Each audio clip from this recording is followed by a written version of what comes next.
Hello again.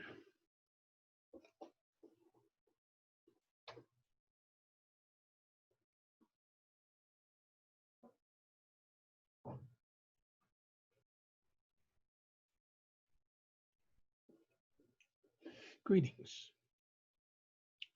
Professor Griffin, and I want to tell you a little story, a very short story, called Linus the Lonely Lion. It's a nice little book. I'm sure you've never heard this story before because it's only been written recently by the famous author I.M. Bandersnatch. Linus began his life on a sheet of yellow-lined paper in the third grade class of Mrs. Brown's school somewhere in North America. He was created by a little girl, and the little girl took her pencil during art class and drew a line. Linus was born. Now the problem here is that the bell rang and the little girl had to go to her next class. So Linus was all alone on his sheet of empty paper. He looked over to the left, and he didn't see anything else. He looked to the right, he could see the pencil, but there were no other lines on the paper to keep him company. He looked down, and it was the same thing, just more paper. Linus began to think. He remembered when that same little girl was in art class last time, that she had drawn some really interesting pictures with her pencil. Pictures of people having fun, laughing, walking, playing. Linus liked that drawing because all these people could keep him company and could make up little stories about them. He also remembered one time the little girl drew a family. There were several different people in the family and they all did different things. And so Linus thought, I wish she'd come back and draw me a family like that. They even had a dog, this pencil family that she drew. And the dog was fun.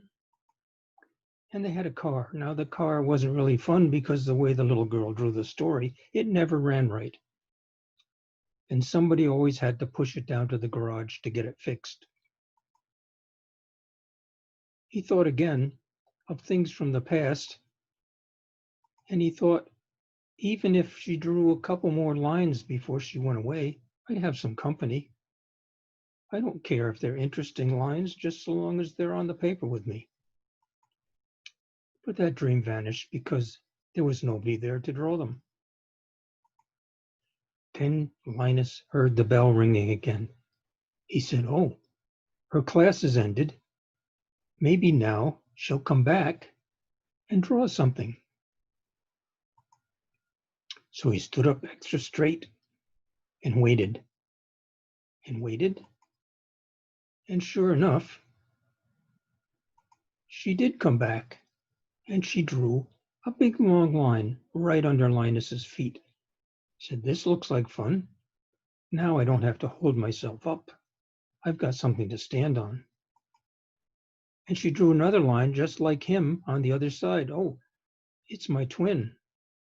If I was a little closer, maybe we could have some fun. And then he wondered what would happen next. She drew a slanting line on top of Linus's head. And she drew another slanting line down the other way. And he said, oh, I think I know what this is. It looks like it's going to be a house. She was always drawing houses. Seemed like the easiest thing to do. Then she drew a couple wiggly lines for a path coming to the house. She drew a tree in the yard. That's nice, thought Linus. I like that tree. And then she cut out from another paper she was working on that picture of the family. And she stuck it into the house and glued it down. And Linus said, oh boy, this is going to be exciting.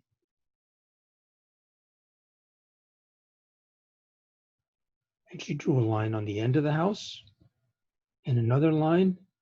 And Linus said, I wonder what that is.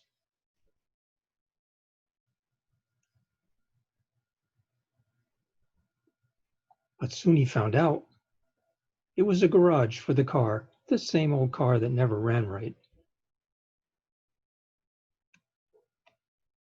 And she even cut out the little dog and put him by the tree, which is probably a good place for the little dog to be, because he'd been left under the other piece of paper for a very long time and he had to get outside. Linus thought, this is great, because I'm holding up part of this house that's full of all this exciting stuff. I must be very strong. And he felt very strong and very happy. He wasn't lonely anymore. And the teacher decided Linus's drawing, or the little girl's drawing rather, was very much fun. For some reason, she said, every time I look at it, I get a happy feeling. So she stuck it up on the board for the whole class to look at. And Linus looked at it and said, this is great. I'm so proud of this. I feel like it should get a ribbon, the little girl said. And the other members of the class agreed. And Linus felt like he should get a blue ribbon too. And he wasn't lonely anymore. Now maybe we should call this book Linus the Happy Line. What do you think?